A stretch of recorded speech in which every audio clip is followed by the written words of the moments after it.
Assalamualaikum warahmatullahi wabarakatuh. Perkenalkan nama saya Muhammad Ilham Rizky dari kelas IF 21D.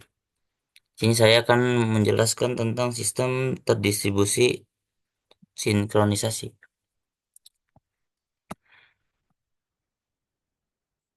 Pertama-tama, apa itu sinkronisasi? Ialah proses yang dilakukan untuk mengkoordinasikan akses beberapa proses atau thread terhadap sumber daya yang sama dalam sistem distribusi. Tujuannya yaitu mencegah konflik atau inkonsistensi data yang dapat terjadi jika beberapa proses bekerja bersama tanpa aturan.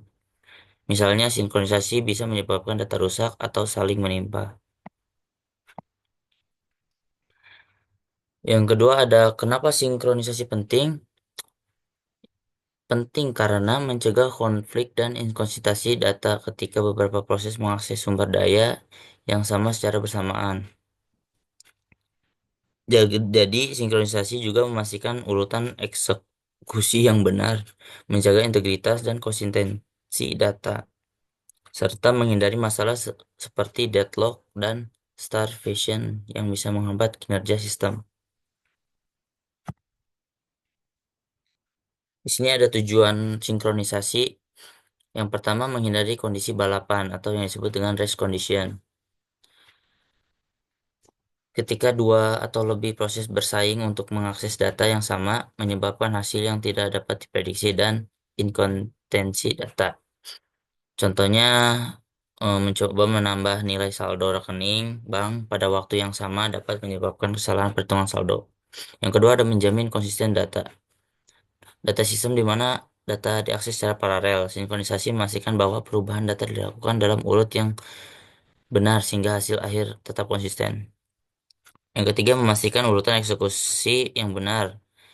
Seperti pembaruan data penting harus dilakukan dalam urutan tetap agar tidak terjadi kesalahan. Di sini ada teknik sinkronisasi, yaitu locking atau penguncian.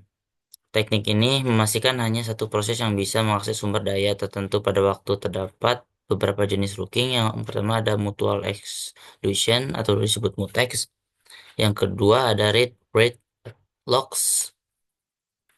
Yang pertama mutex mencegah proses lain untuk mengakses hingga kunci lepas. Yang kedua ada read locks memungkinkan banyak proses membaca bersamaan, tetapi hanya satu proses boleh menulis pada suatu waktu. Ada juga sempor yaitu sinkronisasi yang menggunakan sinyal yang mengatur proses mana yang bisa mengakses sumber daya. Terdapat dua jenis semaphore. Yang pertama ada binary semaphore, yang kedua ada counting semaphore. Ada juga barrier. Barrier yaitu eh, sinkronisasi di mana sejumlah proses atau threads harus mencapai titik tertentu sebelum mereka semua dapat melanjutkan eksekusi. Terus ada monitor, struktur sinkronisasi yang memungkinkan pengelolaan akses ke resource dengan memastikan hanya satu proses yang dapat mengeksekusi bagian kritis dari program pada suatu waktu. Contoh masalah dalam sinkronisasi. Saat dua transaksi mencoba menarik uang dari rekening banyak yang sama secara bersamaan.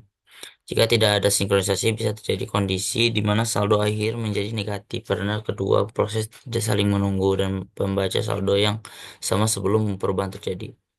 Solusinya yaitu menggunakan mutex untuk memastikan bahwa hanya satu proses yang dapat memodifikasi saldo pada suatu itu.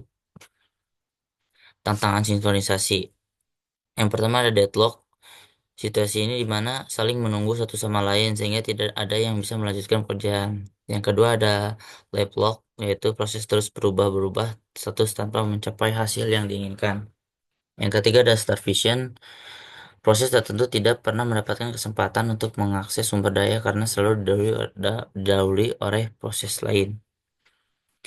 Kesimpulan dari semuanya yaitu sinkronisasi sangat penting dalam sistem terdistribusi untuk memastikan bahwa beberapa proses dapat berjalan secara bersamaan tanpa menimbulkan konflik.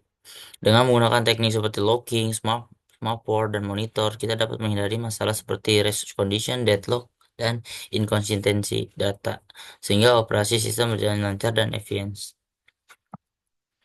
Terima kasih, cukup sekian dari saya. Wabillahi taufiq wal hidayah. Wassalamualaikum warahmatullahi wabarakatuh.